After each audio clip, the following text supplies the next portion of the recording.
El lunes que viene, la Cámara de Representantes completará la aprobación parlamentaria del proyecto de ley que reduce a 0 la tolerancia de alcohol en sangre para los conductores de vehículos que se desplacen por la vía pública. La propuesta fue presentada por el Poder Ejecutivo en respuesta a un informe de la Organización Mundial de la Salud que sostiene que el consumo de bebidas alcohólicas, aún en cantidades relativamente pequeñas, aumenta el riesgo de que los conductores de vehículos motorizados y los peatones se vean involucrados en un accidente. Sin embargo, algunos técnicos independientes que trabajan en el tema de la siniestralidad vial tienen sus reparos con respecto a estos cambios y, por ejemplo, se preguntan por las garantías que existen con respecto a los posibles falsos positivos que arrojen los aparatos con los que se realizan las espirometrías. Entonces, ¿cuáles son las ventajas y las desventajas de una medida como la que se viene? ¿Qué políticas llevan adelante otros países? ¿Cómo se aborda, en definitiva, este asunto, el problema del alcohol en el tránsito? Vamos a charlar en los próximos minutos con Arturo Borges, perito accidentólogo, director del Instituto de Educación y Seguridad Vial, con quien ya hemos charlado en otras ocasiones. Arturo, buen día, gracias por acompañarnos. Al contrario, buen día, gracias por la invitación. En primer lugar, sería bueno conocer en general su opinión sobre el problema del alcohol en el tránsito. ¿Cuánto influye ese factor en la siniestralidad acá en Uruguay? Bueno, yo creo que abordado desde ese punto de vista exclusivo del tránsito, y estamos, como se mencionó hoy, entre un 4 y un 6%. 6% de los accidentes de tránsito involucran a un conductor que ha bebido alcohol antes de manejar. Claro que no estamos hablando de fallecidos, sino que gente que estuvo involucrada en distintos tipos de siniestros. Quizás la tasa esté entre el 4 y el 6%. Realmente es aleatorio porque, bueno, hay a veces que no tenemos los datos, las cifras, no sabemos si realmente son fidedignas o no. Ahora, ¿qué representa el alcohol desde el punto de vista de la sociedad? Para nosotros es lo más importante. Parecería ser como que si nosotros atacamos el alcohol en la conducción, vamos a reducir en forma muy importante los siniestros, pasando a una tolerancia o a una tasa 0. Es evidente que quien va a conducir no puede beber ni una gota de alcohol. En ese punto usted está de acuerdo. Totalmente de acuerdo. O sea, incluso mínimas cantidades de alcohol distorsionan la capacidad de reacción, etcétera. Exacto. Nosotros desde ese punto de vista trabajamos en función de que quien va a conducir no beba.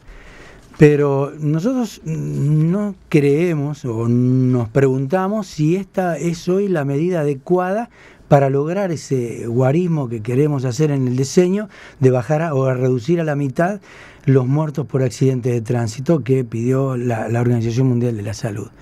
A ver, recordemos, el proyecto de ley que remitió el Poder Ejecutivo al Parlamento, que va a ser votado el lunes, modifica el artículo 45 de la Ley 18.191, que es una ley del año 2007, que es el que determina que hoy tengamos como límite 0,3 gramos por litro de alcohol en sangre permitido para quienes conducen cualquier vehículo. Cuando se votó originalmente, en 2007, el límite era 0,8 y se preveía ir bajándolo gradualmente hasta el 0,3, que es el que hoy está. El proyecto ahora propone que ese artículo se derogue y que el límite quede directamente en 0. Si uno se va a las experiencias que hay a nivel universal, el 0,3 ya es un 0 encubierto. ¿Cómo es eso? Y en el mundo entero, países inclusive que han sido pioneros en esto, de estudiar o analizar el alcohol, o poder determinar una tasa legal desde 836, que lo hizo 936, que lo hizo Noruega, 10 años después que lo hizo Suecia, llegaron a establecer una tasa media de 0,5. Después en Suecia se llegó a establecer una tasa de 0,2. Entonces, cuando uno ve el espectro mundial con respecto de cuáles son aquellas políticas que han dado resultados, nosotros vemos que no solamente han tratado de reducir la tasa legal, sino que a esa tasa legal, para hacerla efectiva, le han puesto, por otro lado, la vía judicial. Es decir, la han transformado también una tasa legal directamente en delito. Los únicos 2 países que todavía no llegaron a eso y que siguen siendo una falta administrativa es Austria y Uruguay.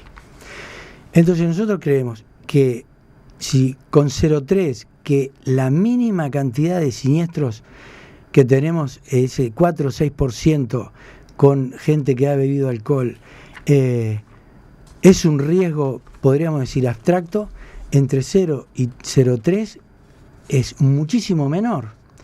Porque los accidentes y los muertos que tenemos, y con mucho respeto por las víctimas, están con aquellos conductores que han sobrepasado el 1, 1,5 o 2 gramos.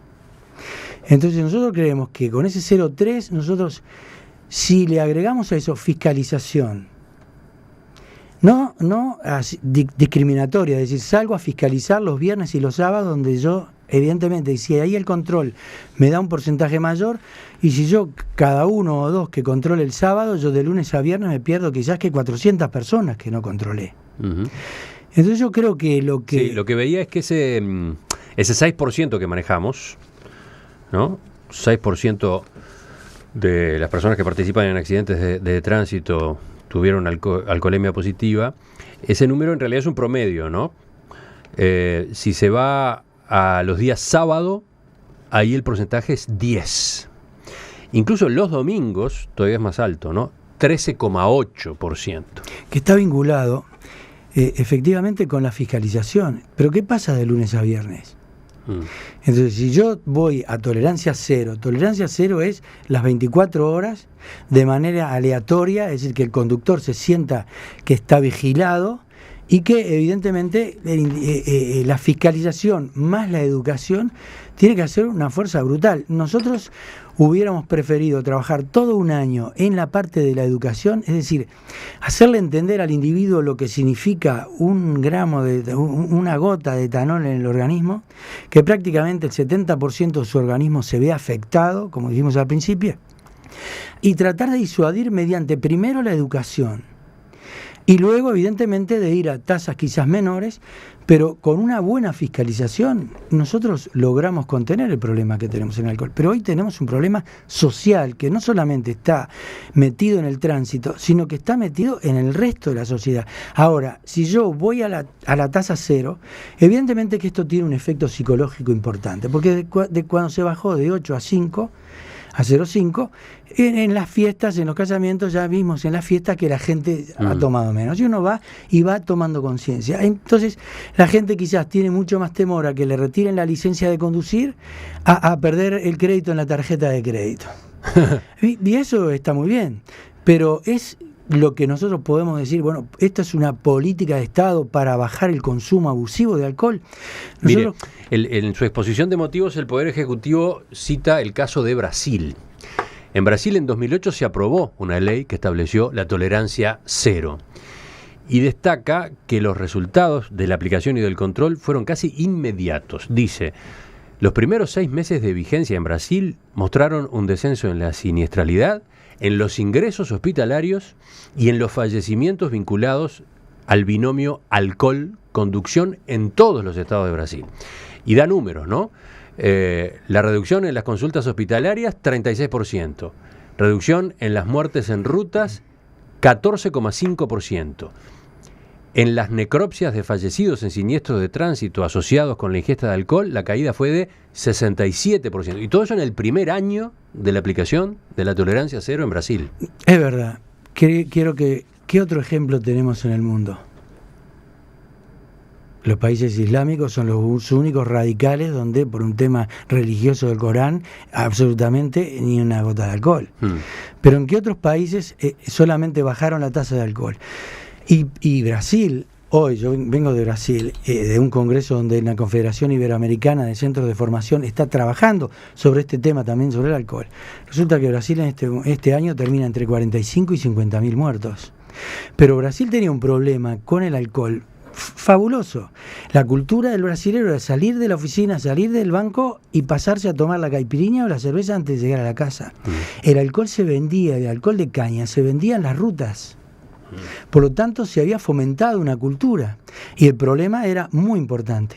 Después de pasado ese periodo, bueno, la amenaza que había sobre la sociedad es que se transformaba en delito y el individuo iba de 1 a 3 años preso.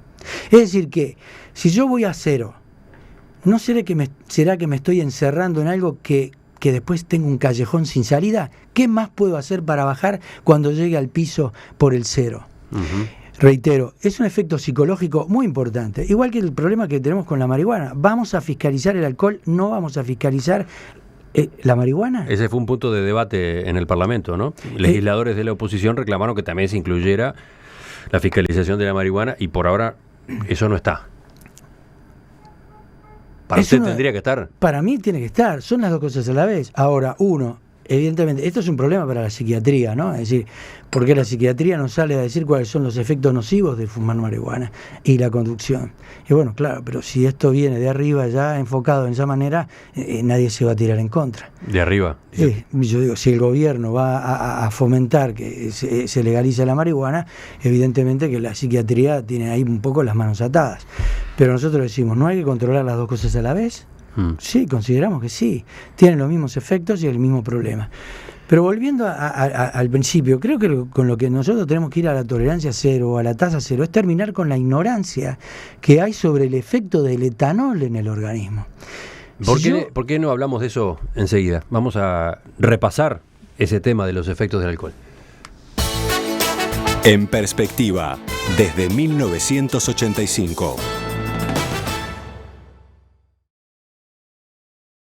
¿Es la solución adecuada el proyecto de ley que termina de votarse la semana que viene en el Parlamento y que lleva a 0, estrictamente 0, la tolerancia de alcohol en la conducción de automóviles en el tránsito? De eso estamos conversando esta mañana con Arturo Borges, perito accidentólogo, director del Instituto de Educación y Seguridad Vial.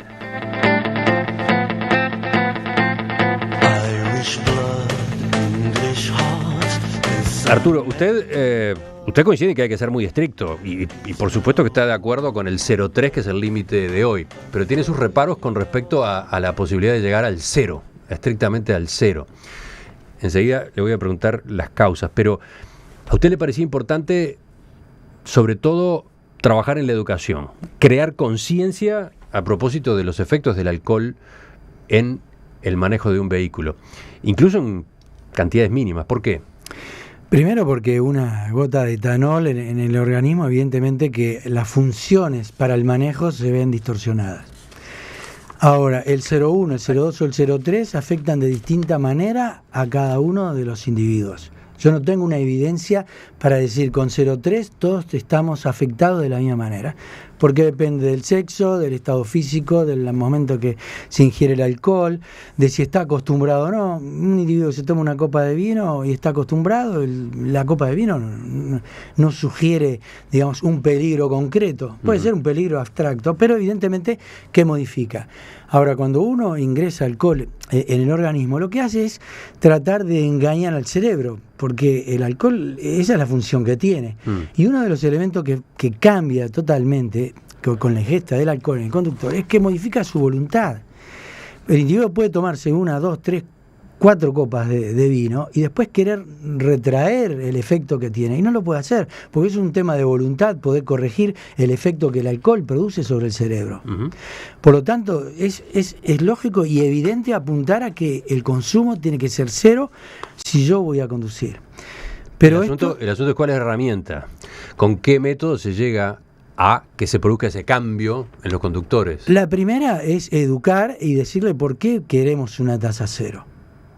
Que es distinto de tolerancia. Tolerancia 0 significa ir a no tolerar que se pase el pare, no tolerar que se pase la luz roja, porque a ver, si yo voy a controlar y disuadir a un individuo a que cumpla una normativa, que acá somos sujetos hijos del rigor, vamos a la sanción que tiene un efecto quizás más disuasivo entre comillas, pero no es lo mismo como peligro abstracto o concreto que un individuo permitirle que pase un cartel de pare y no sancionarlo.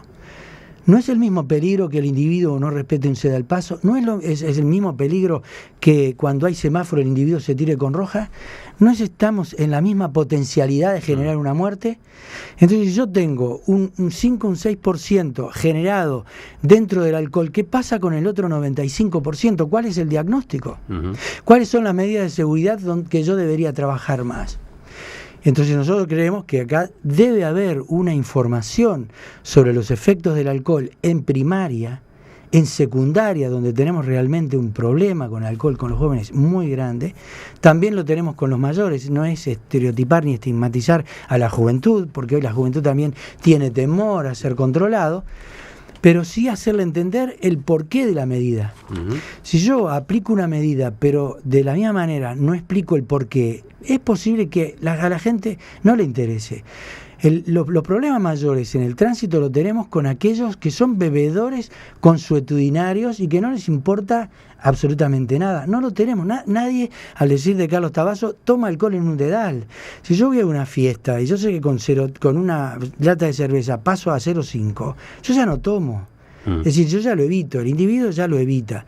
El tema son aquellos individuos que no se sienten controlados y creen que pueden voluntariamente, bajo los efectos del alcohol, poder prevenir un siniestro. Pero además hay otro dato que es también interesante. De los muertos que estamos hablando, que son menos de ese 6%, parecería ser que casi la mitad son peatones. Por lo tanto, son actores del tránsito, pero no están conduciendo. Entonces ahí es otra duda que nos preguntamos. Bueno, ¿qué hacemos con el resto de la población que no se sube en vehículo? Entonces usted insiste mucho en la educación, en la persuasión. De todos modos, también es partidario de las sanciones, al punto de que habla de que en Uruguay infringir esta norma, la que hoy rige, la del 0,3 como límite, no debería ser solo una falta administrativa. Para nada, yo creo que deberíamos acompañarla con un elemento, con una penalización. Es decir, tiene que pasar a la justicia. Hoy, para pasar al juez de falta, el individuo tiene que dar en espirometría 1,2. Recién a partir de ahí se pasa a un juez de falta. El juez de falta sigue siendo igual una pena cuasi administrativa, ¿verdad? Es decir, a diferencia de cómo eran los antecedentes, que antes quedaban como antecedentes departamentales, porque no se trabajaba de esa manera. Pero nosotros creemos que para que esto tenga efectivo la tasa de alcohol, bueno, pongamos una tasa legal a partir de la cual acá es delito. Ahí yo estoy convencido de que eso va a ser una medida efectiva, pero acompañándola con garantías del debido proceso de que aquel que no ha tomado y le diera por casualidad un falso positivo, tuviera la posibilidad de recurrir a decir, bueno, yo quiero probar de que yo no bebí alcohol. Acá entra otra de las inquietudes que usted ha planteado, las garantías. ¿Por eso mismo es que prefiere no llegar al cero, a la tolerancia cero? No, porque si yo digo 0,3 estaría bien, quizás estoy diciendo que se puede tomar algo y que hasta 0,3 uno lo puede beber. No, desde ese punto de vista, no. Puede dar, yo lo que veo que en los países más adelantados, inclusive, debe decir más, cuando uno va a los congresos de este tipo, todo el mundo en las mesas o en la exposición que hacen, la tendencia mundial es ir al cero, pero cuando estamos reunidos alrededor de una mesa tomando un café, todo el mundo dice, no conozco un país serio que al cero le haya dado resultado. Solamente la tasa legal por sí sola no es la que va a corregir el problema. Es como decir que, yo qué sé, si acá la pena de muerte, si la estableciéramos, yo no sé o dudaría si sería efectivo para terminar con el crimen. Entonces, en la interna política. ¿Y qué inconveniente generaría la tasa cero? ¿O riesgos o complicaciones? No, yo creo que es encerrarse, como dijimos al principio, en un problema que hoy, si alguien quiere demostrar que no ha tomado nada y le da 0,1 o 0,2, es posible que pueda ser un falso positivo. Yo no sé, los equipos que hoy con que se trabajan en la espirometría realmente son buenos, pero son los mismos que se utilizan en Europa. Y en Europa, aquellos países que tienen problemas graves con el alcohol tienen una cierta tolerancia, se han dado cierto colchón, ¿verdad? En la media en Europa es 0,5, Reino Unido 0,8, tienden a bajarlo, Estados Unidos es 0,8. Muchos nos pueden decir, bueno, sí, eso es por el lobby que hacen las industrias que están vinculadas con el alcohol para que no se terminen esas industrias. Está muy bien. ¿Cómo se defendieron esos gobiernos para contrarrestar el lobby? Lo transformaron en delito. Pongo una tasa legal que es delito y el individuo ya está. Ahora, si yo tengo una tasa 0,3, yo no sé cuánto tomó y si el individuo clínicamente me puede demostrar que está afectado o no, que este es un elemento que en Europa también se toma. No solamente que la espirometría dé positiva, sino que además el médico y el policía debe de tener alguna manifestación clínica del individuo está ebrio o bajo los efectos del alcohol, a los efectos penales, ¿verdad? Entonces, el individuo con 0,5 o con 0,8 y me da eso en la espirometría, yo ya sé que tiene alcohol en sangre. Yo ya lo sé. O sea, no preciso que tenga laboratorio o a recurrir a la alcoholemia. Otro, lo que mencionábamos hoy en Brasil. Brasil fue directamente a la alcoholemia. ¿Cuál es la garantía real que tiene el sistema sancionatorio? El control en sangre. Ajá. En el mundo entero. No es lo mismo la espirometría que la alcoholemia. No, evidentemente que no. Y la más segura es el control de alcoholemia. Y la cromatografía es el examen más importante. Ahora, ¿cuántos laboratorios tenemos en el Uruguay habilitados para esto? En ese proyecto de ley que usted empezó a leer hoy, se menciona como que hay un protocolo único de actuación frente a la espirometría. Hace días que lo vengo buscando, no lo encuentro por ningún lado. Y esto la población lo debería saber hoy. ¿Por qué? Eso es importante, es el tema de las garantías. Obviamente. ¿Cómo es? Obviamente. Yo no sé, por ejemplo, acá nos llaman al ISEP, escuchame, mira, me hicieron el control, no he tomado nada, me dio positivo, ahora, ¿qué es lo que puedo hacer? Bueno, reclamarlo mediante alguna carta a la intendencia, lo que sea. ¿A dónde puedo ir? No tengo idea. Y le pregunto al inspector, ¿a dónde va el individuo que dice que no tomó nada? No tengo idea. ¿Quién es el que tiene por ley que hacer el control de alcoholemia? Salud Pública. Pero hoy el Maciel no lo hace, el Clínica no lo hace. Pero hacer el control de alcoholemia implica tomarle una muestra de sangre a esa persona. Obviamente, es un método ¿Cuántas invasivo, horas después está es previsto. válido? Bueno, ese es otro tema. Hay gente que dice, no, pero yo estoy dentro de las 2 horas para hacerme el examen. ¿Dónde está escrito las 2 horas?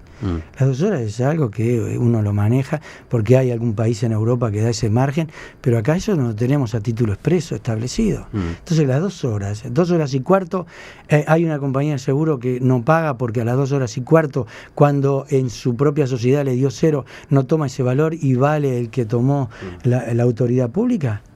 Entonces ahí es donde nosotros vemos que podemos tener algún problema para el Estado. Hoy sabemos. Usted dice que hoy, con el límite de 0,3, ya muchas veces está el riesgo de los falsos positivos. Si se va a 0 directamente, como que ese riesgo de algún modo crece. Se aumenta totalmente. Entonces yo creo que... ¿Qué necesidad hay de meterse en ese problema, dice usted? Y quizás sí. Yo creo que desde el punto de vista psicológico es evidente que puede servir. No voy a negarlo. Ahora, desde el punto de vista práctico, nosotros con el 0 es la medida madre que podemos decir para que reducir los accidentes a la mitad. Nosotros no sabemos si este es el momento. La medida yo creo que va a ser acertada en algún momento. Yo no creo si es en este momento. Usted, entonces, en síntesis y para redondear, ¿qué camino propone para este momento? Lo primero es, si se va a sancionar este tipo, primero hay que informar a la población durante mucho tiempo esto que dijimos, cuál es el efecto del alcohol. Tenemos que educar a toda la población porque la más perjudicada quizás es la que no se sube a conducir, porque tenemos un consumo abusivo de alcohol que hay que frenarlo. Esto es cierto. La otra, nosotros deberíamos empezar a trabajar sobre los exámenes teóricos de conducción, que hoy no trabajan sobre el alcohol. Una charla en los liceos de 40 a 45 minutos, lo deberíamos ya hace un año tener establecido. Es decir, ir preparando a la población y después decirle, si usted comete este error, la primera sanción es esta, pero pasando tal límite legal, esto es un delito. Es decir, tratarlo como delincuente. Aquel que va a conducir y bebe a sabiendas es un delincuente como cualquier otro. Y eso para nosotros es el tratamiento. Ahora, yo no puedo decir que el lunes se vota esto y que dentro de una semana salimos a fiscalizar en todo el país, porque yo eso no lo voy a poder practicar. Usted está comentando una declaración que ha existido. Desde la UNACEF se sostiene que es muy fácil implementarlo una vez que esté la ley. Yo puedo salir a fiscalizar y hacerlo de manera discriminatoria. Ahora, ¿tengo los recursos humanos preparados para todo el país o esto es una ley para Montevideo, como tantas otras? ¿Tengo el material, los recursos materiales necesarios para poder dar estas garantías? Reitero, ¿cuáles son los laboratorios? Yo quiero saber que están habilitados hoy. Cuando hay laboratorios que han dado cero, hoy la Intendencia tiene juicios pendientes en esto y la Intendencia se rige porque lo que controló en la espirometría. Quiere decir que el individuo presentando las pruebas de su propia sociedad o de un laboratorio que se le había dicho estaba habilitado, hoy el individuo está complicado. Más, tenemos un problema. El seguro de vida, existiendo el alcohol, no lo cubre. Y bueno, nosotros lo que creemos es que deberíamos de tomar todas aquellas acciones que impartieran justicia realmente y no caer en alguna injusticia que al Estado, que siempre paga, nos complique la vida. En Perspectiva, periodismo con vocación de servicio público. Hemos conversado esta mañana en Perspectiva con Arturo Borges, perito accidentólogo, director del ISEB, Instituto de Educación y Seguridad Vial. En cualquier momento la seguimos, ¿eh? Con todo gusto, pero que quede claro, Emiliano, 0 alcohol si voy a manejar, ¿entendido? Es decir, la bebida fuera, es incompatible. Enseguida volvemos con la mesa de este jueves.